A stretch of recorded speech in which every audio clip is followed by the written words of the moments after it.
Hello, and a warm welcome to Thirsty Thursday, the podcast for thriving singles. I am your host, Binti Mofrika, and it is a joy to interact with you. Remember to subscribe, hit the notifications bell, and leave a comment. Today's topic is about love. We all want it. Songs have been sung about it. We've even made blockbuster movies about it, and yet a majority of us still struggle with love. To help me unpack and understand love is my friend, mentor, and brother, Joshua Kuria Gitau. Karibu sana. Welcome to the podcast. Please introduce yourself to our audience. Okay, I'm a dude. I'm your friend. I'm a lover of God and a lover of people. I'm a married guy, married to a lovely, lovely, lovely wife, and I'm a minister. That is a fantastic introduction.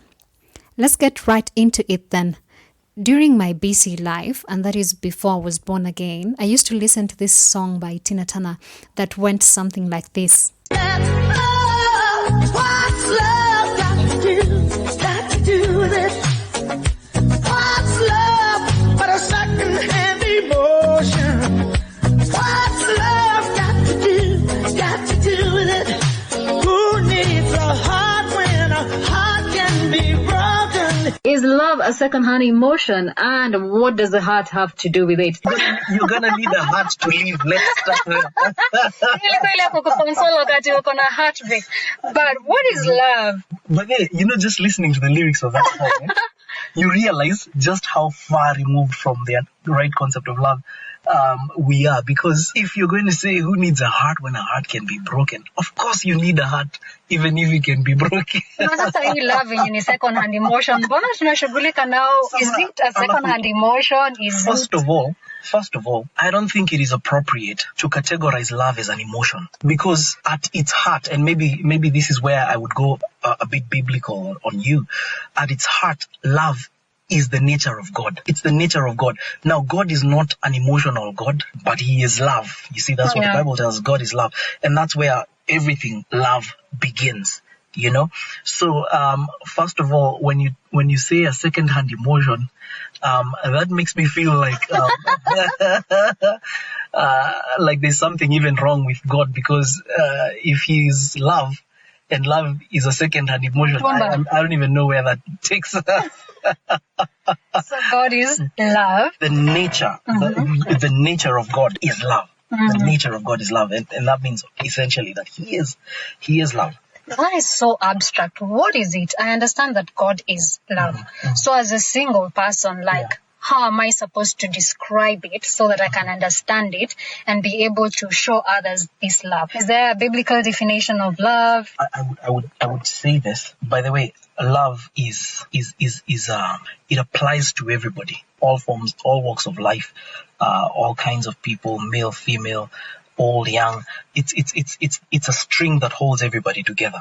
And so love cannot be one thing to one person and another to another. At least we can agree on that. Yeah. So but you will find this. You will find many people decide this is what love is to me.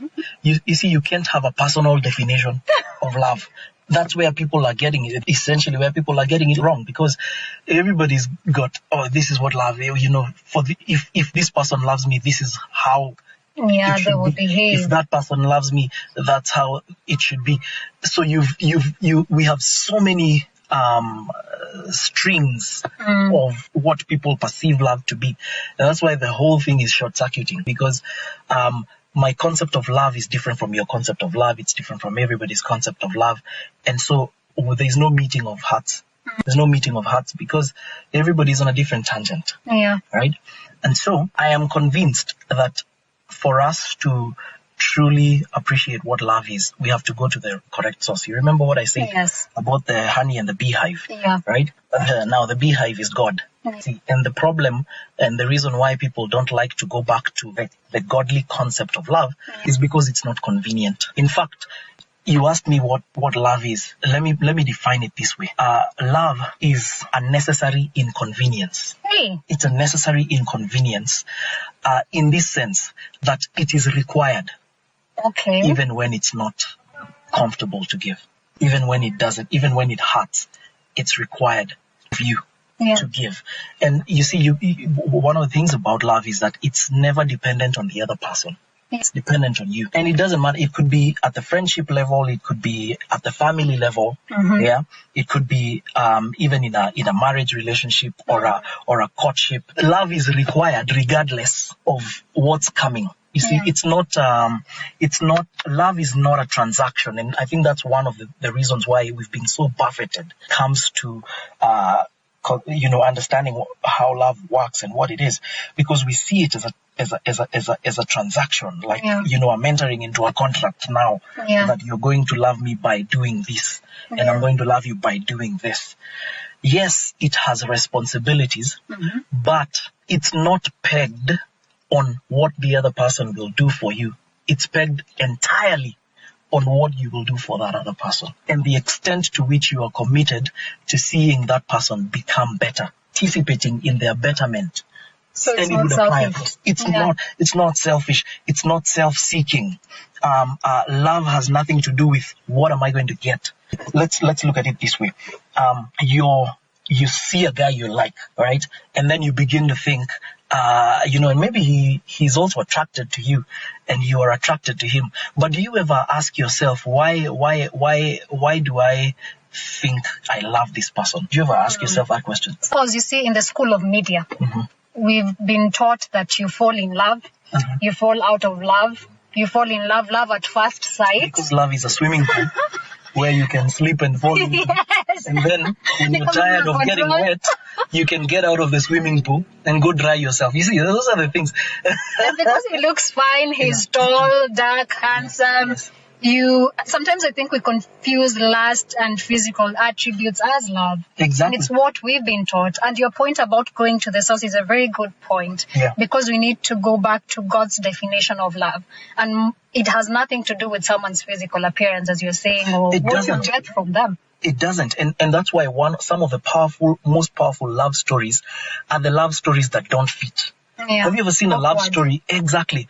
Like I remember seeing this on TV or some place of a lady who got married to a crippled guy who can't do anything for himself, but she married him anyway. You don't get many of those kinds of stories nowadays. No, they're very rare. You don't. So the question is, what is this force that made her go for it? That's gotta be love. Yeah. It's gotta be love, because the more convenient thing to do is to look for somebody who's, like you're saying, tall, dark, and handsome, who's got it all together. They got a good job. They can provide for you. And that's why I was asking you, do you ever ask yourself when you're about to when you're in a relationship, why do I love this person? Because most of the times the list will include things that speak more to what you want. Yeah, personal preferences. Exactly. Yeah. Than what you're able to offer for that person. And that's really where the rain beats us, because what happens is when that person is no longer able to give you what you think he or she should have been giving you, then the love expires. Yeah, we're not in love. But how can you put an expiry date on love? Okay, let me put it this way. Do you ever realize that regardless of what we do, we never run out of God's love? That's true. His love is not seasonal. He never falls out of love with us. If we are made in His image and His likeness, why do people run out of our love? Hey, mind shift manenos. It means we are getting it wrong somewhere. Yeah. We're getting it wrong somewhere, because if we're not doing it the way God does it, Yeah. then it short circuits. The whole thing falls apart. Yeah. And that's why you have people who begin well and end badly. In fact, let me say this.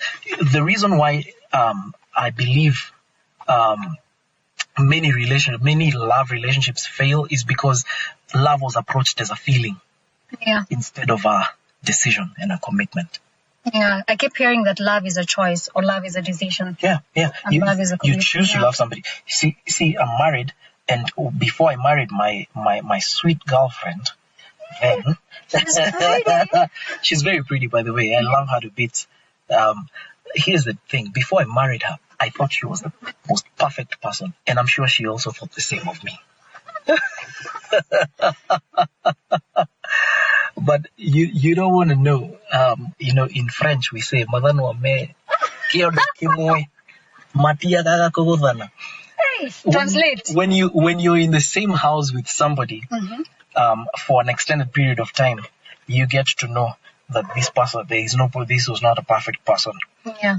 And you begin to realize that even if that relationship started off with, you feel a sense of, you've got these two nice feelings about this person. You're like, wow, they're so gorgeous, they're so beautiful. Yeah. They're all Butterflies that. in the tummy. Butterflies in the tummy. You're building castles in the air about being with them and all that. Yeah. And then you get into the same house and you realize, by the way, it's not what I thought. Now I have to choose every day to be with this person. Wow. I have to decide that there's no plan B. I'm not trying to, there's no escape. This is it. This is the person, and it's settled. And with or without their issues or their mistakes and all that, I have to be in this relationship. Yeah. And you see, think about it this way. God is yoked to us regardless of what we do. In fact, it breaks God's heart when we go astray, because he's so attracted to us. Yeah. He's so attracted to us, and it doesn't matter what we do. Yeah. The one thing that never changes about God, how God perceives us, is his love for us. Yeah. So even in relationships, you have to see it that way. That love is the irreducible minimum. Let me put it like that. It's an irreducible minimum. Like, regardless of what happens to this relationship, I don't care if it's a friendship, if it's a marriage, if it's whatever, if it's family, that regardless of what happens, there's an irreducible minimum. I have to love this person. I have to esteem them as better than myself. I have to, to fulfill the obligations that regard that relationship. Because you see, now that's the other aspect that compartmentalizes love relationships. Because you see, you can't love your brother the way you love your husband. True. You see, you gotta understand that you can't love your friend the way you love your wife. You see, there's an irreducible minimum of love, meaning you have to treat them right. You have to respect them. You have to honor them. You have to ensure that you're a source of joy for them and a source of strength for them, a source of encouragement. You're a pillar of support. But the way you deliver that responsibility will differ from person to person. Because the way I help you, or the way I love you, let me put it like that, is not the way I love my wife. That's true. And just before we get into the different types of love, is there a space for emotions when it comes to the topic love? Definitely, because love will spark some emotions. It will spark some emotions. Because what you'll find is that, for instance, how do I put this? If you have feelings towards somebody, it doesn't just happen in some ambiguous space. Yeah. It started with, even attraction itself. Because you see, even friendship is based on some form of attraction. Yeah, some shared values or shared interests. Exactly. Yes. Whatever form it takes, there is some attraction. Yeah. I like this in this person. Yes. There's an affinity. And the basis of it is that you can, for you even to be able to be attracted to somebody, you have to love them first. Yeah. It's the basis. It's the foundation of relationships. It's like the entry point. It's the entry point. Yeah. Yes, because you can't engage with people unless you first love them. Yeah. And maybe that might sound far-fetched because, for instance, if I meet somebody today on the street, I could have a conversation, like maybe a political conversation with them, even without knowing their name or anything.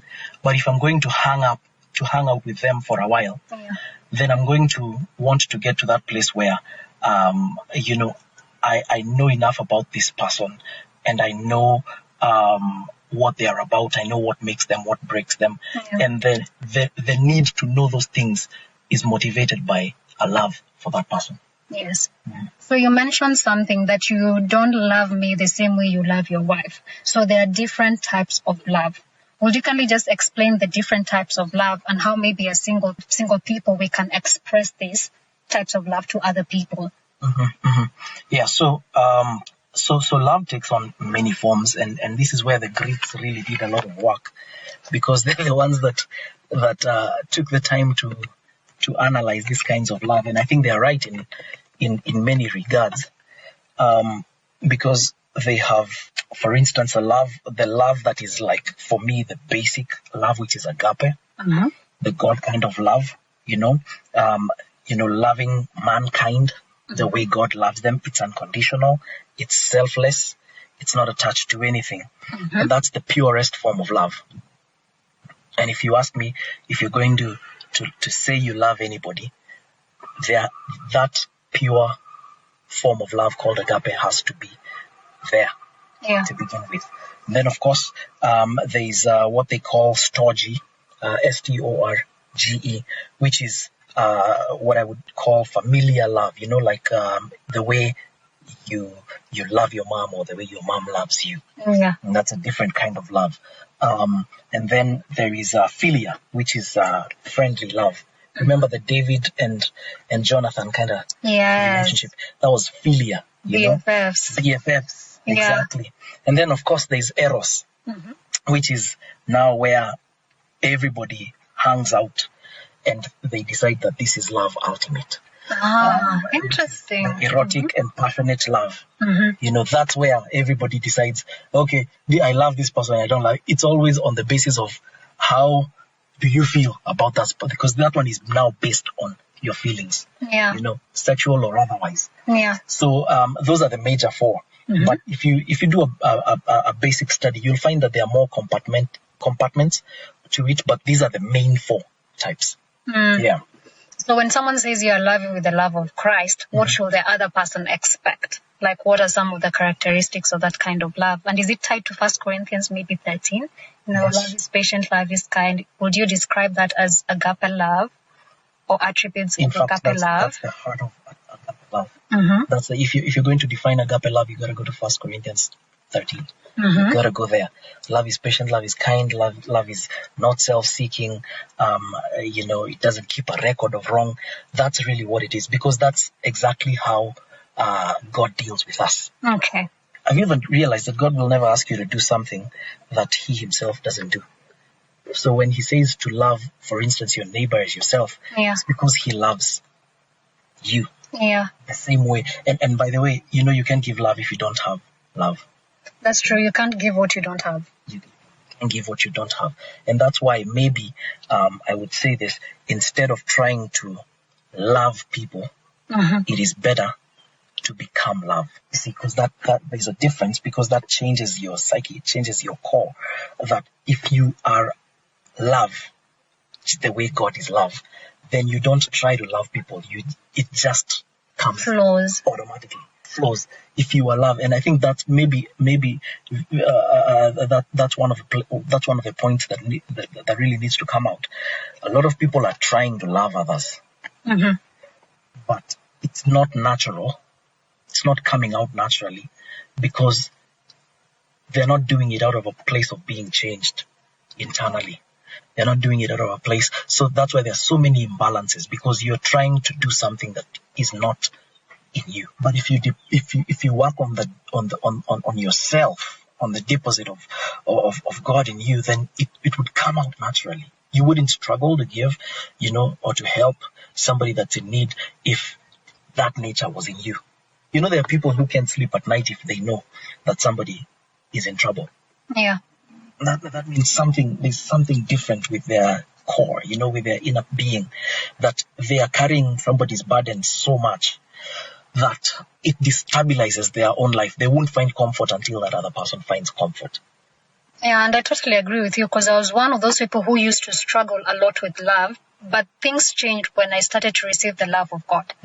And God started to transform me. And I was able now to pour out that kind of love to other people. Yeah. And I guess the challenge for singles would be, do you know Jesus Christ? Have you received the love of God? If you haven't, start there. Allow God just to transform you, give you a new heart. If you don't start there, you're going to fail the test the rest of the way. Yeah. You're going to fail just the rest of the way. If it doesn't start from that foundation, the love of God. And by the way, many people struggle even with receiving God's love. Yeah. Because they think that God's love is merited. Yeah, or it's like your ex's love that broke your heart. Exactly. So, I mean, and isn't it an indictment to compare God to your ex? I mean, Sorry! We are sorry, Lord. you know, because God never stops loving us. Yeah. God never stops loving us, regardless of what we do. In fact, think about it this way. The Bible says that his banner over us is love. So if anything is trying to penetrate our space, it has to go through the covering of his love. Yeah. Yes, and maybe we can move to the BFF kind of love, which you called philia. How should friends in general react? Single people, we are supposed to be, if you're friendly, you should show yourself friendly. Yes. So how are we to show ourselves friendly, and how are we to love one another in a godly manner in this regard? Of course, you got to care for people. And you remember what I said, that different people will, you will love different people differently. On this basis, there are borders that can't be crossed, Boundaries, yeah? Exactly. Those boundaries, sometimes we take it too far.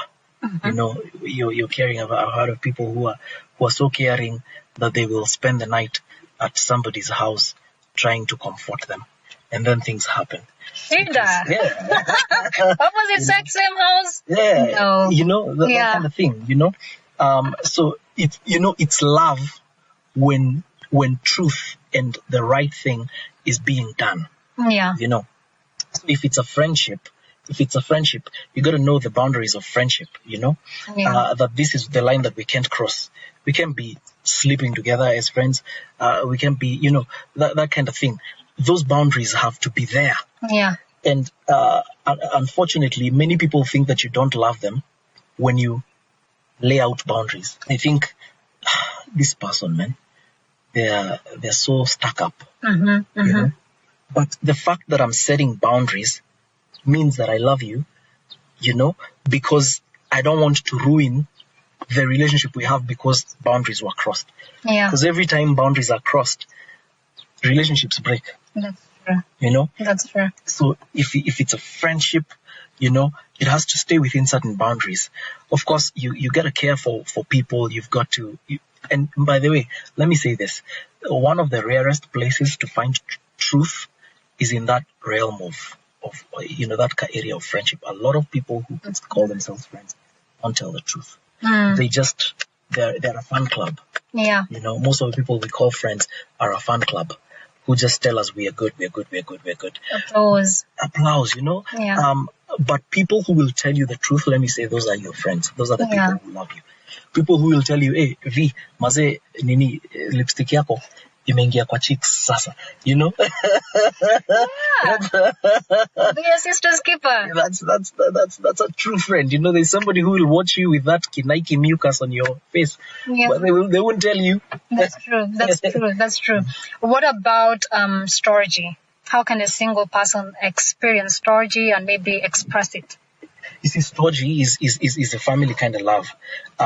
You see, for instance, the way you love your mother, or the way your mother loves you, or the way your father loves you, you see, it also has limits. Yeah. There are things there are expressions that can't be done. Yes. In that level of love, but also, so it's it's mostly, storgy is actually in the context of family, and it's the kin. That's the context of it. So of course, people will want to. You can't stop loving, for instance, your brother, regardless of what they've done. Yes. You can't. They're your brother. They're your brother. They're your blood. They might have stolen from you. They might have abused you. Your mother might not have brought you up the way you thought they should have. Your father might not have been there, but you have to love them anyway. Yeah. You see, you have to honor them. You have to esteem them, accordingly. So, and the same applies to you. They have that same responsibility towards you. Yeah. And again, I keep repeating this. It's not based on what people are doing. Yeah. It's based purely and 100% on what you are expressing and what you're releasing and what you're giving towards others. And for me, one of the ways I try to show love to my parents is just by listening to them and also honoring them. Okay, and the final one was the one that most people focus on a lot, especially single people, but we are saying focus on agape, focus on philia, focus on storge before you are able to get into eros. So what's eros love? The healthy, the godly kind of eros love, and not the movies kind of eros love. Eros love borders primarily on human sexuality and the expressions of it, and it goes into the areas of intimacy, sexual intimacy, and again, it's something that we really have to handle very, very carefully, because by the time you're being intimate, with somebody, to the level that they can see you in your birthday suit, naked and unashamed. Exactly. Unfortunately, many people are naked and ashamed. True. And you see, that's very powerful what you just said there, because when you go back to Genesis, one of the things that you will see right there, I think in chapter 2, is that the man and the woman, they were naked and unashamed. Yeah. You want to know that you're handling eros wrong, you'll be naked and ashamed. Yeah. Naked and ashamed. But if you know that you're handling it right, you'll be naked and unashamed. Wow. That is very, very profound. Yeah. Should single people perhaps maybe just stay away from it, or that's a no-go zone for single people. No sex before marriage? It's a no-go zone. It's a no-go zone. And I'm telling you, it ruins everything. It ruins everything. It ruins everything, because it's, eros is supposed to be the gift that comes after the whole foundation has been laid. Yeah. But is there a way for single people who are dating just to be intimate in a healthy manner rather than sexual intimacy? Are there other types of intimacy they can involve in? Talking is intimacy. True. It is. Just hang out and talk about the things that matter to you guys. It's because you see, what is being intimate? Being intimate is knowing somebody thoroughly. Intimacy. Exactly. So you can know somebody just by having a conversation with them. Yeah, that's true. You can know somebody just by hanging out with them and observing them and just relating to them without crossing lines. You can do that. So unasema tusi test drive. Just drive. Wacha nikwambie, hiyo kitu itakumess. But anyways, let me say this, because there are people who have already crossed that line. Yeah. It's not beyond redemption. But if you've already crossed that line, you can do it right the second time around. Wow. Yeah, you can do it right the second time around. And I'm telling you, relationships are stronger if you wait until marriage. They are. That I can tell you. Famous words from my friend Joshua. It's been a joy to have you. We've learned that love is a choice. God is love, and as his children, we need to express love. There are about 4 different types of love, and as single persons, maybe we need to focus on the first 3, and they were agape, storge, and philia. Stay away from Eros. Tuache tukifika hiyo line ya kusema I do na honeymoon. And there are very many other ways of being intimate without being ungodly or sinning. So thank you so much. Please remember to leave your comments. We are Binti Mwafrika on Instagram. We are Binti Mwafrika on YouTube. Feel free to subscribe, hit the notifications bell, and leave a comment. And we'll see you next time. God bless.